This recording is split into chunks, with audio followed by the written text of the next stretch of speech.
আওলাদে রসুল মাদনী রহমতুল্লাহ আলাই বাংলাদেশে আসতেন, বিশেষ করে সিলেটের জমিনে বেশি সময় কাটাতেন।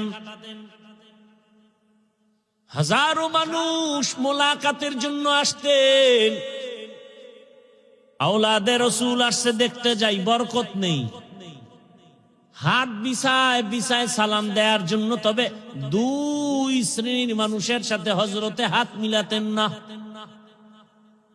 একদল যাদের দাড়ি কাটা ছাটা ক্লিন, বলতো তুই রসুলের দুশ্মন, কলিজায় আঘাত দিছ, তুই আসছো আমারে সালাম দিতে, সুন্নাত মানো, ফরজ বাদ দিয়া, বের হ দুশ্মন।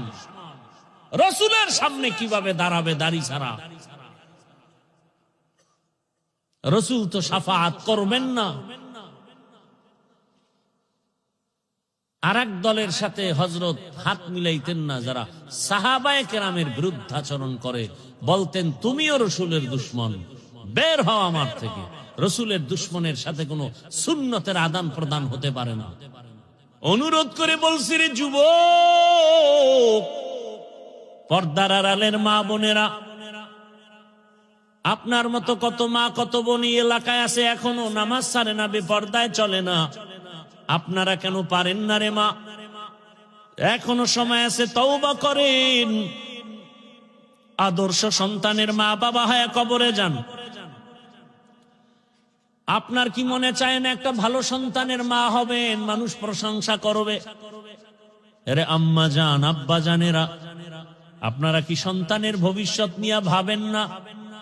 আপনি যদি ভালো আদর্শ দিয়া যেতে পারেন, সন্তান বন্ধুদের নিয়ে এক সময় গর্ব করবে আর বলবে, আমার আম্মু কত ভালো, আমার আব্বু কত ভালো। 5 ওয়াক্ত নামাজ আদায় করতেন, মোবাইলে সময় নষ্ট করতেন না। আমার বাবা কখনো মায়ের উপরে জুলুম করে নাই, আমার আম্মু মোবাইলে সময় নষ্ট করে নাই, বেগানার পেছনে দৌড়ায় নাই, গান বাজনা দেখে নাই। সন্তান গর্ব করবে আর দোয়া করবে। আর আল্লাহ না করুন যদি খারাপ চরিত্র রেখে চলে যান, সন্তান ধিক্কার দিবে আর বলবে আমি ভালো হব কিভাবে, আমার মা বাবার চরিত্র তো ভালো ছিল না। দুইজন মিলে শুধু ঝগড়া করত, গালাগালি করত, মোবাইল নিয়ে পড়ে থাকতো, নামাজ নাই, রোজা নাই, তেলাওয়াত নাই। আমার আব্বু আম্মু এত নষ্ট ছিল, কিছু বলার নাই, আমিও তো তার সন্তান, এত ভালো কেমনে হই?